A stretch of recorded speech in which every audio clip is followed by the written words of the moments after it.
Hey, everybody. Welcome to this Sunday evening, 8 p.m. We admire your dedication to books. I think some of us would probably at this point be, cracking open a bottle of wine or settling down to watch 60 Minutes. I don't know. But for these two brilliant authors, I can understand why people would want to give up their Sunday night. So I'm Leigh Haber. I am the editorial director for Oprah's Book Club, and I also am the books director for Oprah Daily and the O Quarterly. I've been with the Oprah brand for the last 10 years, and it's been my complete honor. And I consider what I do for a living to be supporting brilliant books, brilliant writers, celebrating them, and helping to expand the platforms that they've already built for themselves.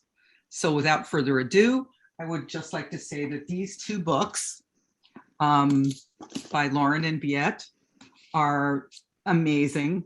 They, in some ways, couldn't be more different from one another. And I've been thinking about what connects the two of them. But I would like to let our authors introduce themselves before we begin our discussion. Please. It's such a pleasure to be here with you, Lauren, again, and also with Leigh, I believe, for the first time. I'm Viet Nguyen. I'm a novelist, probably best known for The Sympathizer and its sequel, The Committed. Also write nonfiction with a book called Nothing Ever Dies, Vietnam and the Memory of War, and I teach at USC, where I've been for a really, really long time. How long? Lovely. Like 24 years. It's pretty crazy. You look 24. I know, That's he amazing. does. I was going to say that. That's not fair. What? Oh, wow. I'm Lauren Groff. I'm the author of 6 books, the 6th being Matrix, and I'm speaking to you from Gainesville, Florida. And I have these on so that you don't hear the chaos of my household at 8 o'clock on Sunday evening. And it's like people screaming and like bombs going off. So... Hello. Wow, there really weren't bombs going off, were there? I hope not. I mean, my younger son is deeply into the baking soda kind of explosion, so he does that a lot. All right. Well, we'll look out for further explosions. Okay. But as I was just saying, thank you both for so much, for joining us. You both just amaze me, and in such different ways. In these two books, okay, let's just talk about what the common threads are. And the first obvious one is France. But you have completely different takes on France, or maybe not. So Lauren, do you want to start? Because your book goes way back in French history to the 12th century. You've, I think, studied the medieval period, Middle Ages, quite a bit. You're a bit of a scholar in this way. So tell us how you came upon this incredible character, Marie de France, Eleanor of Aquitaine, etc., whom some of us are probably more familiar with than Marie, and why you decided that this was to be your next novel. Sure. So I'm absolutely not a scholar. I'm just a novelist, which is like a major synthesizer of other people's understanding and knowledge. So I did study French. It was one of my 2 majors in college. And I was very taken for a long time by Ancien Français, which is Old French. Old French, very similar to Old English, which is generations, many centuries later. And I fell in love at the time with this woman, this actual true person named Marie de France, who is a person who is the first known female poet in the French language. And we don't know much about her. We do know she was from France and she lived in England. At the time, of course, after the Norman conquest, every royal and noble person spoke French. And she wrote these at least two very, very gorgeous books. that I just fell in love with. And I've been carrying her around with me for 20 years since Well, and college. how were you exposed to those books? Oh, well, I was doing translations at the time of Ancien Français, right? So translating out of Old French into English and really deeply invested in a lot of the courtly romances of the time, which I find such an interesting, weird set of narrative structures. They have their own rules and everything. So yeah, so I was studying them, and I wanted to do like an actual contemporary English translation of the Leigh, her fantastical, basically short stories in poetic form, but it never came off the ground. And instead, um, I was in a weird moment of my life, and multiple things happened at once. I heard a lecture, and I saw a film, and all of a sudden, I realized that instead of doing a translation of the Leigh of Marie de France, I would write a novel, and it came to me almost as a vision. Before we shift to Viet, I just want to ask one more question, which is why is her story so little known? Oh, well, her story's so little known because unless a woman was a saint or the daughter, wife, or mother of like a king, someone very important, really women were not considered interesting enough to put into the historical record, right? To talk about, to write about. Even Empress Matilda, who was an empress of the Holy Roman Empire, the daughter of Henry I, who fought her entire life to get the throne back for herself and her progeny. Even she, in her resting place in, I think it's in a cathedral, and I'm going to remember it as soon as I go to bed tonight. It's going to come to me. Of course. Right. Even she was, described on her tombstone as great in the people that she produced and was married to, as opposed to great within herself, even though she's great within herself. So, I mean, it's pretty normal that nobody would know anything about Marie de France, that she would be lost to the actual historical record. And in The Committed, one of the things that strikes me is that there's just such an ambivalence yet about French people, about France. And you talk in, a lot of it, as one would understand, being from Vietnam. Tell us a little bit about that ambivalence and how the love-hate relationship plays out in the novel. Well, I was born in Vietnam, as you mentioned, and my parents were born during the era of French colonization. So even to this day, my father, who's 88 years old, and as he thinks about the past, he will sing these French songs that he learned in French at school under French tutelage.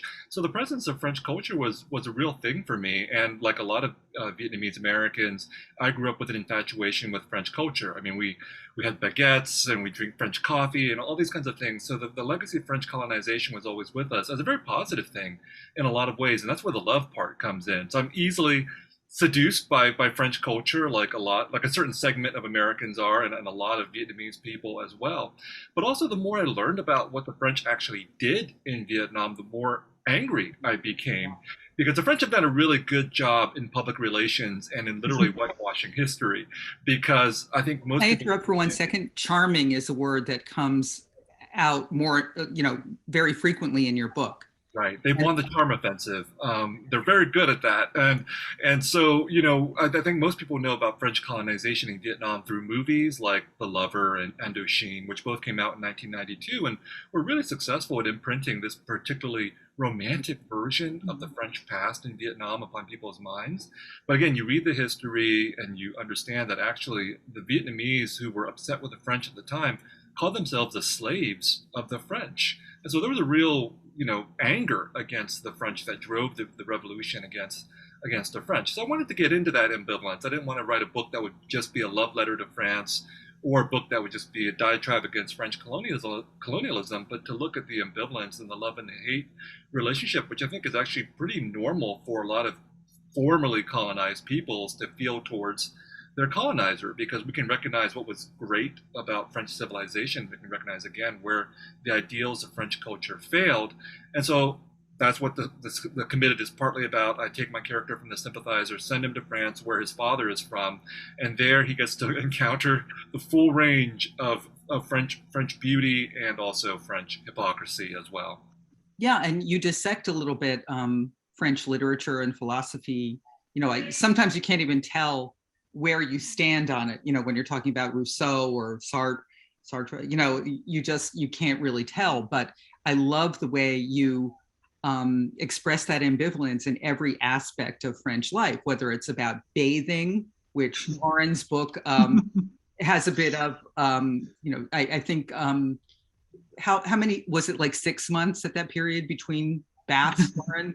And 6 months was good. Like once a year was hopeful if you were wealthy. Yeah. Right. So, so anyway, back to that question of what were you trying to say about, were you admiring Viet of French culture, philosophy, literature? What can you give us a little bit more information about that ambivalence? Well, I hope the French have a sense of humor, first of all, because I'm going to France in November. Well, you do. That's for sure. For the French publication of the novel. So I'll find out. But I have a lot of love for French literature and for French people and the French language. I'm not making that up when I say I'm easily seduced by all these things. And I grew up, reading French literature. So Candide, for example, was something I read when I was a kid. And I've read most of the works that I cite in the book. So I was a product of both Anglo-American colonization and French colonization and the canon, the literary and philosophical canon of these countries. So they've made me and they've shaped me, and there's undeniable power in the ideas that are cited in this novel. But again, for someone who is colonized or formerly colonized, the question is, where do I fit into this legacy? These wonderful ideals. Well, what happens to them when they encounter someone who was not meant for those ideals, who was not there when these ideals were invented? And so that's a very painful sort of reality, at least for me, to try to confront. And again, it's not uncommon at all. To have an idealized vision of your colonizer, and then to get to the land of your colonizer and realize the colonizer may not think so fondly of you, for example, or that you would have to radically change yourself to be legible to the colonizer. And so those are I never experienced that quite as directly as my protagonist does, because he actually goes to France and encounters that. And for me, by the time I got to go to France, in my late 20s or early 30s, I was a very different kind of person. But nevertheless, there were moments where personally I would encounter these frictions between the ideals and the reality of what French culture and politics and all that stuff constituted for me. Well, the other similarity that I could deduce between the two of you is that you both sort of like want to explore outsiderism. And in Lauren's case, Marie de France was the emblematic outsider. I mean, she was someone who really had no one to lean on. She was told over and over that she was unmarriageable, ugly, that she had to be, kind of like siloed off to become a nun in order to have any kind of existence.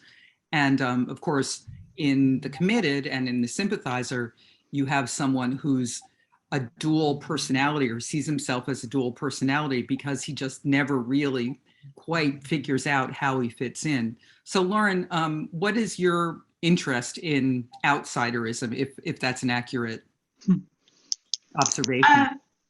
Yeah, I'm trying to think of any book written from any novel that is written from the center, right? I mean, I think that it always has to be at least a little bit, at least the character has to feel as though, even if they really are at the very like bullseye center of the culture from which they're writing, they have to feel a little bit outside in order to have enough friction in order to write. So I'm just wondering, and actually Viet Nguyen, as a distinguished professor of exactly this sort of thing, you would know better than I. But I'm trying to imagine a work of fiction in which there isn't that sort of sense of strangeness or a sense of alienation in a certain way. Even Middlemarch, even Dorothea Brooke, right? She's smarter than everyone else. She's a little bit weird, or she chooses the wrong guy out of idealism, right? So So I think that. But Lauren, that's not fair because you reread Middlemarch twice a year, right? Or once a year. Okay, once a year. Yes. Yeah. No, it's true. Well, no. Okay. So, but I also think, I mean, in this particular case, it's interesting, right? Because Marie de France, because at the time, almost nobody, men or women, were literate. And the women who were literate were nobles, right? Because they're noble women raised to take over the large family estates when the husband's fathers are off fighting or waging war or killing people or waging crusades, right? So she had to be from the center in some ways, right? She had to be a character who was a noble, or else she could not be literate. Then if she was not literate, she would not be Marie de France, right? So she had to be an outsider in a different way in order to give her enough something, in order to play with the ideas and push against the structures and the hierarchies of the time. And so she had to be a bastard, because that was one of the things that people do think that she might have been, right? She might have been an abbess in England, Shaftesbury barking. She might, these are two big abbeys. She might have been an illegitimate child of royalty. She might even have been Eleanor of Aquitaine's one of her daughters from her first marriage to Louis VII, right? Who knows? So Marie had to be strange, right? In terms of plot, which I know it's not very sexy to talk about. I love plot. She had to be someone that they would send away to an abbey instead of marrying her off for political reasons, right? Because women were bargaining chips at the time. Daughters were routinely married before puberty, even at infancy. And so she had to be someone who was from the outside. And that actually gives her a take, because she was from the outside and the inside at the same time. She sort of sees the way that they interact, the outside and the inside. Right. And so that, as a novelist, that gave you, she never became an insider, but she did, well, in a way, she did. She did, yeah. But in her own, like, abbey fiefdom, right? She was the ultimate insider. And then she started to enact the power structures that she was chafing against on the people underneath her, which is possibly the way that I see power working, right? And I apologize, my dog is snoring next to me right now, so if that comes through, just... So is mine. Yes. Okay. And in The Committed, and in The Sympathizer, so that outside inside thing is just so, beautifully exploited. Can you tell us a little bit about where that came from? Well, I think Lauren's right that literature always comes from people who feel themselves to be outside in some way or another, even if they happen to be a part of the dominant class, whatever that is. That particular individual may feel some degree of alienation. But another way to think about it as well is that to be an insider or an outsider may mean different things in different circumstances. I mean, there's multiple spheres we all live in, and in some places we're inside, and in some places we're outside. And so in the character of the sympathizer, the protagonist of these two novels, he's definitely feels like an outsider because he's colonized, he is mixed race, which means he gets racism from both directions. And he's a spy. So in that sense, he's always hiding and always on the outside looking in. But what evolves over the course of the two novels is his realization that he's also on the inside in certain circumstances. He's a man, he's heterosexual, he really enjoys the privileges that comes with those identities, and he doesn't really understand that until the end of the Sympathizer, and then really deals with it in The Committed. So the novels, the Sympathizer starts off with him totally proclaiming his outsider status as being a mixed race, colonized person, being very angry, being ready to criticize everybody. And then, as the two books progress, he gradually understands that he also has to be really self-critical as well to interrogate the privileges that he has in certain circumstances.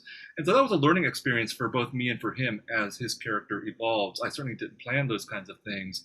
And if the novels begin, or if the Sympathizer begins with me identifying to a great extent with the sympathizer, the committed also continues with me interrogating exactly what that identification means. What does it mean to always want to proclaim being an outsider if in fact sometimes you're also inside and have privileges in certain cases?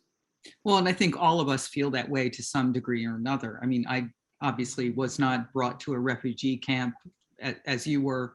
Lauren wasn't either, but, you know, I think the pandemic has, you know, or being, you know, kind of a book nerd, a lot of book nerds just like to stay in their rooms and, you know, not be social. And I think in the pandemic, that's kind of like fed, you know, that if you have tendencies towards being a hermit, you know, it's really fed that. And so that sense of being an outsider in the, you know, in the course of the pandemic is really, we can all relate to that idea. You know, the other thing I was thinking about in terms of the similarities between your books or your points of view is that you both kind of interrogate belief, ideology. You know, Lauren, in some ways, yours is more implicit than explicit. But I think both of you interrogate, you know, what has formed us, you know, what the patriarchy, you know, the power systems, belief systems. So was that something that was purposeful, Viet, in your books? Okay, I was raised a Vietnamese Catholic, and if you know anything about Vietnamese people, they're usually really. Oh, that's really the other similarity. Yeah, right. Well, you know, let's hope one day you have the chance to see more about Vietnamese culture, but Lauren, but you know, it's very conservative, and then Catholic culture, in my experience, is very conservative. So you bring the two things together with Vietnamese Catholicism, deeply, deeply conservative, and I was raised in a very devout Catholic household. The idea of belief was very, very strong. You know, this idea that God exists and you know, He sacrificed His Son for us, and we all must sacrifice in our turn. The idea of sacrifice, everybody must give. Everybody must be ready to like give their life both for God, but also for their family and their children and their country. All of this was deeply instilled in me. Like I was sent to Catholic school from a very young age, all the way through high school, trained by the Jesuits. And the amazing thing, after all this expenditure of time and money that my parents put into my religious education, I came out an atheist. So the question was always like on my mind, like, I mean, why? How do people believe? I struggled a lot with faith because I find faith very powerful. I see it in my parents, but it didn't work for me. And to me, faith was never logical, despite the various kinds of theological arguments for faith. Faith always seemed to me to be purely emotional, like either you had it or you didn't. And so why didn't I have that faith in God or in Catholicism? Whereas when I went to college at Berkeley, I stepped foot on that campus, I was immediately radicalized, and I found my faith in radical politics. How did that happen? Like, where was it in me that faith was there, you know, ready to be awakened? Well, there is a strain in Catholicism of that.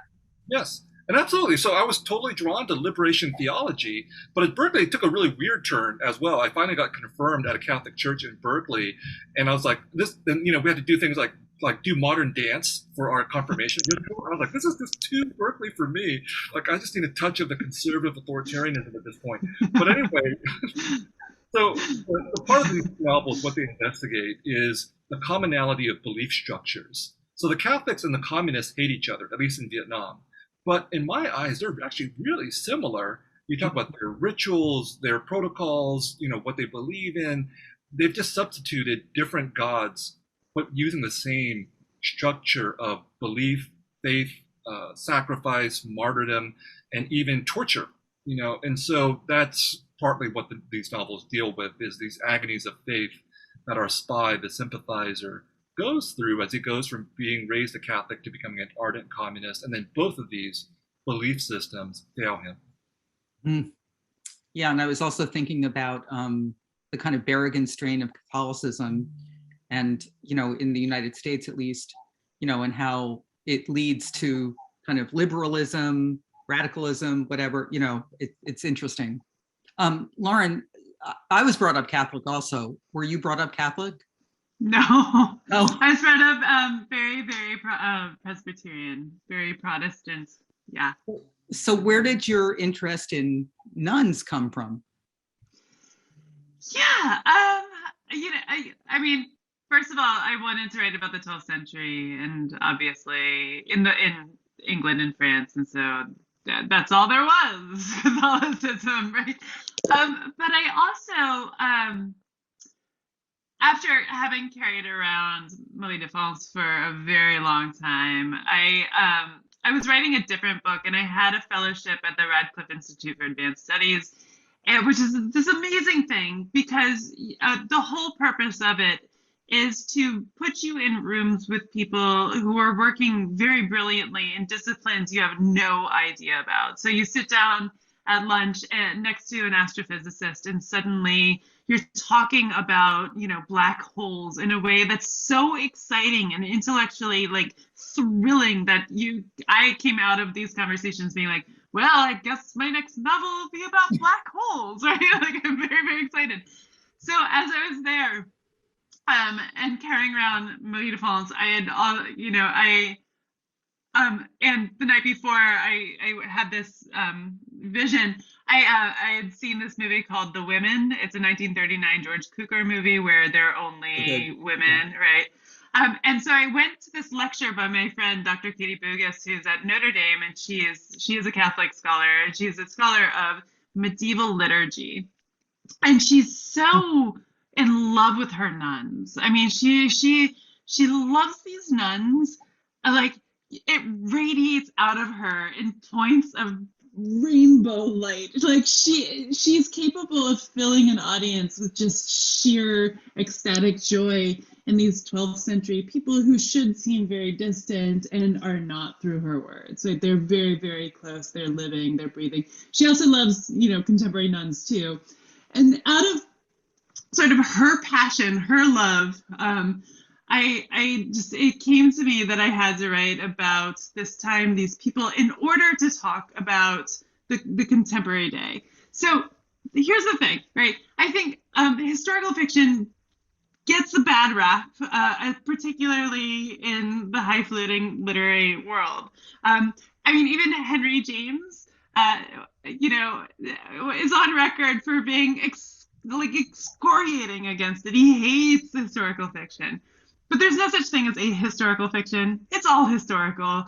But I think the thing that I was interested in was the modern day, for me at the time, sunk in like this Trumpian depression, was just too much. There were these too many waves, and I couldn't wrap my head around the world, right? Because it all seemed to be changing so fast. We seemed to be at the precipice of like 15 different shoots into the abyss.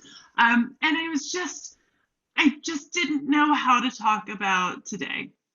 So I thought I would talk about today by sort of speaking to the past and having the past speak back. What I really, really wanted was for the 12th century to have resonance in today, and to sort of see the roots of how we got to where we are. And that was my political decision there, to sort of put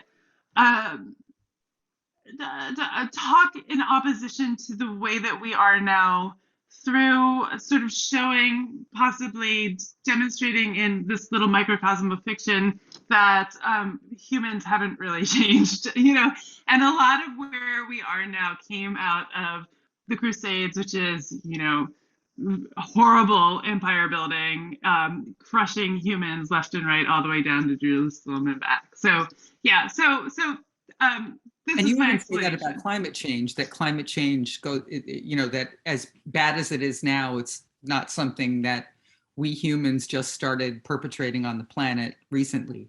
No, not 40 years ago, which is the way that people think. I mean, yes, plastics exacerbated everything, but the first time our ancestor threw a branch lit on fire by lightning into a pile of leaves and saw the leaves go up, they were enacting climate change, right? They were changing what would end up disintegrating into humus, and like feeding the worms and the beetles into carbon. So wherever humans are, hummus? No, sorry, I'm just hungry. I was like humus hummus. Which one is the right one? I think it's humus. I might be wrong. No, But no, yeah, I was hungry, so I was thinking hummus.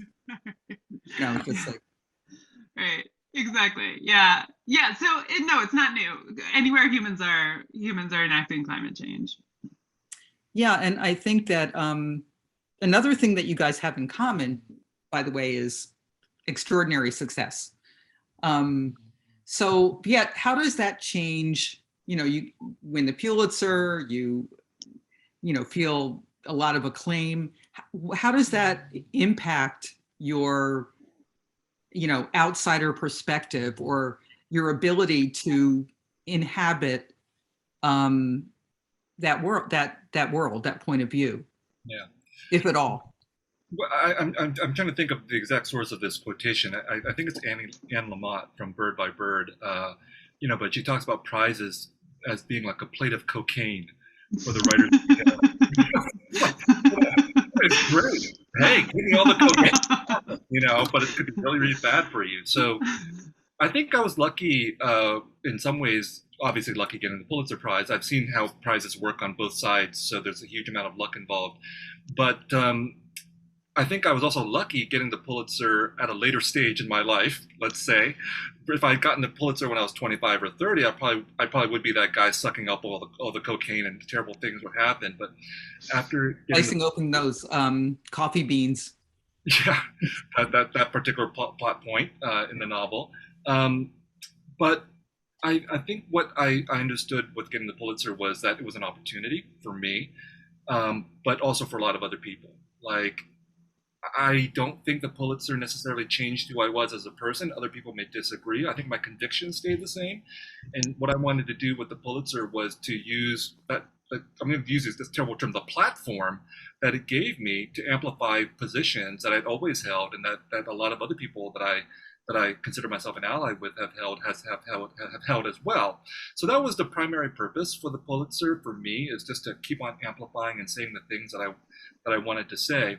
And for me, the real challenge with the Pulitzer was, or any of the other prizes that we can talk about, was to try to figure out how it shouldn't impact the writing. I mean, I think that the writing is an art. I believe that, and everything else is a distraction. Sometimes a very important distraction in terms of book sales or publicity or prizes and so on. But I think for me the goal was, how do I keep on writing and doing what I think is following my particular artistic vision without being seduced by whatever the prize entails. And so the decision I made was, when I wrote The Sympathizer, I'd struggled with writing I'd tried to write for 20 years. It was 20 years of misery. And then with the Sympathizer, I thought, I'm going to write this book for myself, not for anybody else. And lo and behold, I got really lucky at the end. So my conclusion from that is, I should still keep writing for myself. I mean, I don't need another Pulitzer. You only need one. And so I should not try to aim for another one. It's an impossible goal. So just keep on doing what I'm doing. Wait, you don't want to be Colson Whitehead? Colson's great, that's fantastic. I'm happy for him, But that again is a confluence of totally different circumstances, including his talent and all these other possibilities that he can't control and I can't control. So there's no point in trying to aim for that kind of thing. And if I went around thinking, oh my God, I have to have as many things as that person does or that other person has, I would just be a terrible human being. So it's a hard thing to try to restrain myself from those kinds of desires, but I think it's really crucial for any kind of, at least for my idea of myself as a writer. And Lauren, you've received a ton of praise, richly deserved. You have a publisher who, really does a wonderful job, showcasing your incredible talent. And, you've got blurbs and, reviews and so on. I was looking at Catherine Harrison's review of the book, and I was just thinking how wonderful it was. So what does that do to your process? I mean, does the process remain what it was before? Does it get into your head? I'm curious. Yeah, I'm going to sound very bonkers right now, but it's going to happen. I think that early on I realized that you cannot internalize any praise or frankly, a lot of the critique. And so you have to kind of bifurcate the self. And I think I am two very, very separate people. There's the author who's talking to you tonight. I'm very happy to be up way past my bedtime. I go to bed at 8. Um, in order to sort of be this hype man for my book, right? And I'm that person, frankly, because there are people at Riverhead and my other publishing houses that have staked a great deal of their own job security on me. So I feel like I need to, and I love them, and I love my book, and I want it to do well in the world. That's the author. The writer is the person that the author protects by being the person who draws the ire or the praise, right? It's not the author is the one who does the lecture circuit so that the writer can stay home most days of the year and just, do the work that is the source of joy. And this was the source of joy in my life long before I had children, and the children came, and it is still the central source of joy. It's the thing that I do every single day, right? It is the It's every day. You write every day.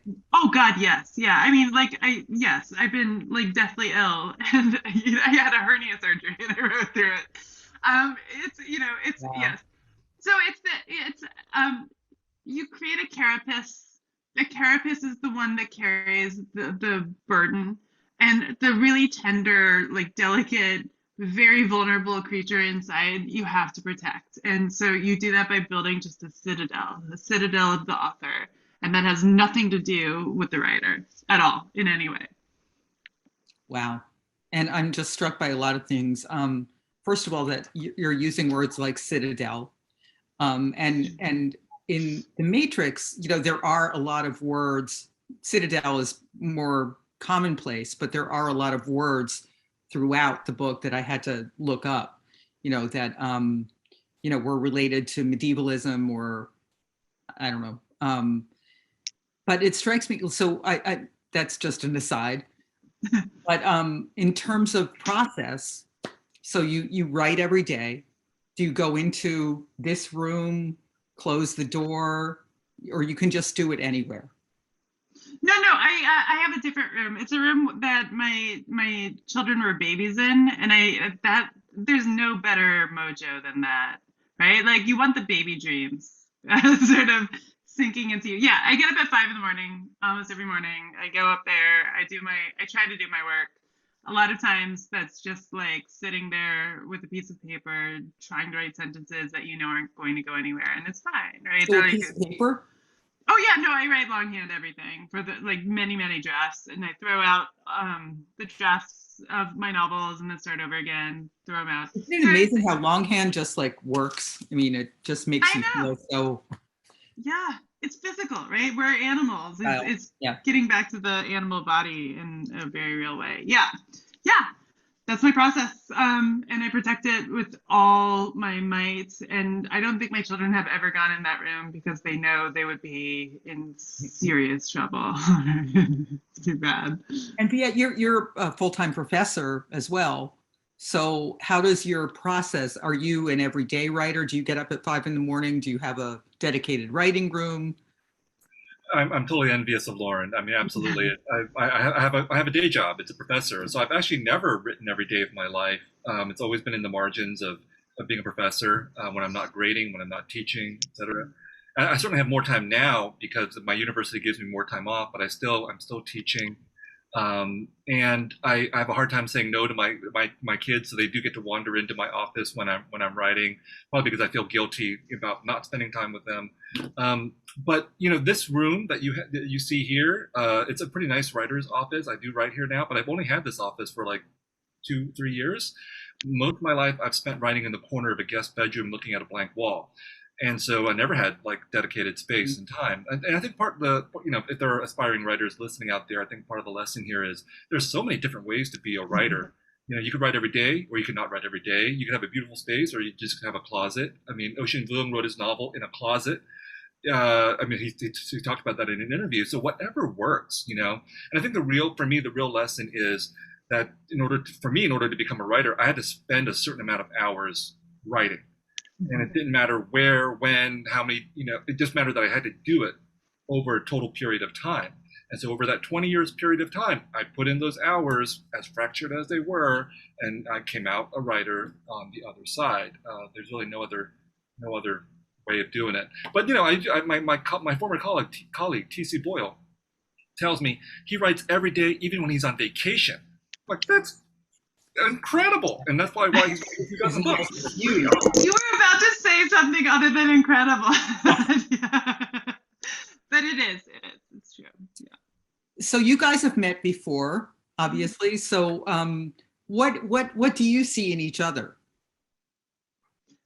I see a brilliant writer who is very passionate about the world, very, very, very passionate about opening up doors for people in walls that seem blank, right? I think that you are, you really, you live what you speak, right? I mean, you're really generous, you're really open, you're really brilliant. Like, I think that you're an incredible voice, and I'm very grateful that American literature has you. That's what I see. Well, it's been a pleasure to be with Lauren on, I think this is our second panel together. But the first time I heard of Lauren outside of the book reviews and all that stuff was actually I went to France a few years ago, and I was invited to speak at a festival. Lauren, I don't remember the name of this Festival of the Americas. Festival of America, yeah. Festival of America, right? I couldn't do it, whatever. But people were like, "Oh yeah, Lauren Groff, she came and she spoke perfect French." I was like, "Great, this is she could have just been an ugly American just like me, who's taken many years of French." Your French is not good? Okay, so it was. I took many years of French in high school, and it was not good at that point. So I thought, "Oh, Lauren Groff speaks fluent French, and she, can overcome this standard." And look, with The Matrix, I've been so impressed by this novel, and also by your discussion of the process of the research and your immersion in it, and I totally admire that. And for me, like, part of what Lauren embodies is that deep commitment to the art and to language as well. I mean, it takes a lot of discipline to be able to circumscribe space and time, but then also to go deep into time as well with The Matrix into the medieval French period. That's a really scholarly impulse that even I, who is a professional scholar, do not have, because I don't go past like the mid-19th century. So that commitment to the language and the art is really, really amazing. And then to go back to the French question, I felt so guilty after hearing, Lauren could speak perfect French, but I have been taking French seriously with Alliance Française for the past several years. I passed my lower intermediate French exam given by the French government, and I will keep on going. That's amazing. Would your aunt approve? What was that? Would your aunt approve? Well, yes. But the French will still sneer at me because lower intermediate still doesn't really count for anything. Yeah. My French is far from perfect. It is not all that good anymore. It used to be good. It's not anymore. Yeah. But Lauren, did you find that the French sneered at your enunciation? No, because I tried really hard to sound Belgian. Oh, that's a good tip for travelers. Yeah, you just do your best, get a little Flemish in there. So our last question, we just have about 3 or 4 minutes, but the pandemic is still on our minds. Has that had any effect on the way you're approaching your next project? Anyone? Go for it. Because I know for myself, it's caused me to reevaluate everything. Yeah. And I don't think there's an area of my life that's been unaffected by having, still going through this pandemic. Yeah. So I just wonder, as writers,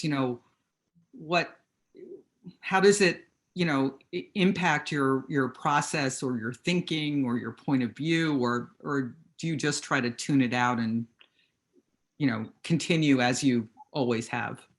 I found it impossible to tune it out, and I think I went a little crazy during the pandemic. My social media went off the charts, and besides the pandemic, there was also the election and George Floyd, and all these things were happening in the last 18 to 24 months, and I think all of that impacted me. And then I was writing a nonfiction book / memoir over this period as well, and the pandemic is incorporated into that. I think what happened was that the isolation, Leigh, as you talked about, had a reverse effect, which was that I spent a lot of time on social media, which was my primary form of human contact outside of my family, and that really is a distorting kind of experience. I mean, it's great in some ways to have influence and all that kind of thing, but it's also really brutalizing in some ways, and like I think as Lauren was implying, it also phrase the personal time that you have, that any writer or anybody really needs to think, to meditate, to read, to write. And so I've cut off 80% of my social media time and contacts, and I feel a whole lot better as a result. So that was one of the biggest impacts of the pandemic for me, outside of engaging with all these other political issues and social issues that were taking place. Lauren, do you have anything to add? We have 2 minutes. Sorry. Yeah. I am used to incredible ways of debilitating anxiety in my life. This is just who I am. I'm an anxious and depressed person, right? So, and I'm also used to extreme isolation just because of my job and my proclivities. Right? I don't like parties all that much. I like sitting down and having 6 people around me. So in some ways, the pandemic was just an exacerbated version of my general existence of extreme anxiety and extreme hermitage. At the same time, it made me go through a fallow period, which is not a period in which I'm not writing, because I'm always writing, but it's not good. It's not smart. It's not work that I will keep or want to keep. And I just want to say, if that's something that people listening have also experienced, this is normal in the creative life. Not every word you're going to write should end up in a book. It is good and fine to have periods in which you're really just taking information in and thinking and trying to come back to the living spark, which is the thing that gives us the work at hand. So, yeah, I had a pretty extensive fallow period, a pretty debilitating session and season of anxiety and depression. Normal for me. We work through it. I feel you. Yeah. And it's not fine. The world has yet to actually come to grips with the sheer number of people who are gone.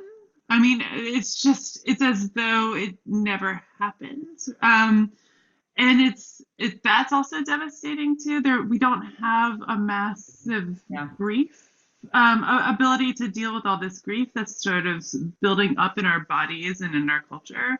So I think, we're going to see the fallout for a very long time, and not just personally, but I also think just culturally. I think it's going to reverberate. Yeah. Well, I so appreciate being able to talk to you both, and thank you to Brooklyn. We love you, and have a great rest of your Sunday night.